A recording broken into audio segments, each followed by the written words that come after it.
സൂഫിയായി ജീവിക്കുന്ന ഒരു വാപ്പ, നല്ല ജീവിതം. ആ വാപ്പാന്റെ മോന് നല്ല മോനാണെന്നുള്ള വിശ്വാസത്തോടു കൂടി ആ വാപ്പ മുന്നോട്ട് പോണത്.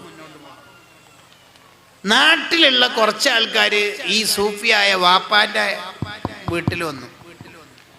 എന്നിട്ട് പറഞ്ഞു, നിങ്ങളെ മോന് കള്ളു കുടിക്കുന്നുണ്ട്. മോനോ കള്ളു കുടിക്കാൻ ഒരു സാധ്യതയില്ലല്ലോ. കാരണം എൻ്റെ മോനെ ഞാൻ അങ്ങനെയല്ലല്ലോ വളർത്തിയത്. നിങ്ങൾക്ക് നമ്മളെ കുടുംബത്തോട് വല്ല അസൂയ ഉണ്ടെങ്കിൽ അങ്ങനെ പറഞ്ഞാൽ മതി. എൻ്റെ മോന് കള്ളു കുടിക്കാൻ സാധ്യതയില്ല. ഈ വന്ന ആൾക്കാർക്ക് നല്ല വിഷമമായി. കാരണം അവരുടെ മോന് നന്നായിക്കോട്ടെ എന്നുള്ള വിചാരത്തിലാണ് കാര്യമായിട്ട് രഹസ്യമായിട്ട് വാപ്പാനോടൊന്ന് പറഞ്ഞതും മോനെ തിരുത്തി കൊടുക്കാൻ ആവശ്യപ്പെട്ടത്. വാപ്പാന്റെ പ്രതികരണമാണെങ്കിൽ നേരെ ഉൾട്ട, എല്ലാം കൂടി കുറ്റക്കാർ നമ്മളായി തീരുന്ന രീതിയിലാണ് അവതരിപ്പിച്ചത്. മറുപടി തന്നത്, കള്ള് കുടിച്ച് മസ്തിലായി കിടക്കുന്ന മോനെയാണ് 2-3 ദിവസം കഴിഞ്ഞിട്ട് ഈ നാട്ടുകാർ കാണുന്നത്. വേഗം ഒരു തുണിയിൽ ചുറ്റിയിട്ട് പൊതിഞ്ഞിട്ട് ഈ വാപ്പാന്റെ അടുത്തേക്ക് കൊണ്ടുപോയിട്ട് വാതിൽ മുട്ടി. അതെ അല്ല, നിങ്ങളൊന്ന് നോക്കാൻ വേണ്ടി നോക്കിയപ്പോൾ വളരെ സ്നേഹത്തോടെ ലാളനയോടെ വളർത്തിയ ദീനി ചുറ്റുപാടിൽ വളർത്തിയ ഒരു മോൻ കള്ളു കുടിച്ച് ലക്കിട്ട് കിടക്കാണ്.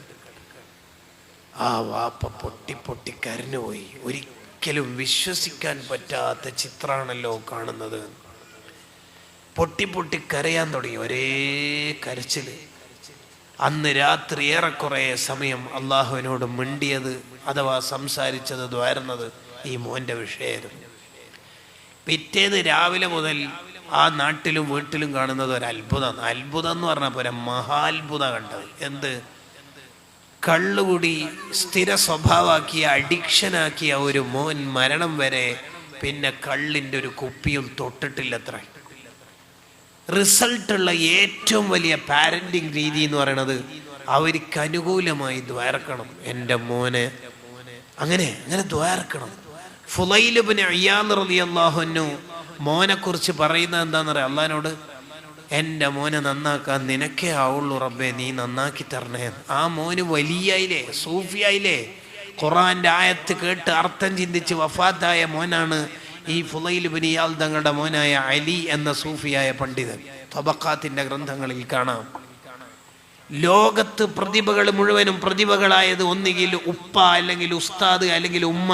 അവരോടൊക്കെ നല്ല ദുആ ആയിരുന്നു. ദുആയിരുന്നതിനേക്കാൾ റിസൾട്ട് വേറെന്തിനാ ഉണ്ടാവുക? എന്തിനാ ഉണ്ടാവുക?